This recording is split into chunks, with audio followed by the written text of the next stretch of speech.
এই দেখুন দাদা, আমরা রুটি বানাচ্ছি, সুরেশদা রুটি বানাচ্ছে। রুটিটা কেমন ফোলাচ্ছে দেখেন, খালি রুটিটা ফোলাচ্ছে কেমন দেখেন, রুটি পুরো ফুলে একদম ওপর দিয়ে উঠে যাচ্ছে, দেখছেন? এই হলো গাড়িওয়ালাদের জিন্দেগি। রুটি না নিজেরা করলে এখানে হোটেল নাই, খেতেও পাবো না, না খেয়ে থাকতে হবে, বুঝছেন? দেখেন রুটির গোলা নিচ্ছে, গোল করছে, দেখুন কীভাবে রুটিটা গোল করছে। ওখানে তাওয়ার মধ্যে একটা আছে, আবার এর মধ্যে একটা বেলনা করছে। খালি বেলনাটা ঘোরানোর স্টাইলটা দেখে নেবে, রুটি পুরা ঘুরতা হয়। এই না হলো সুরেশদার কামাল, নাকি সুরেশদা?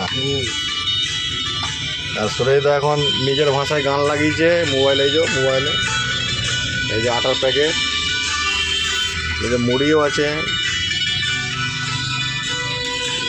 এটাই হলো গাড়িওয়ালার জিন্দেগি, বুঝছেন?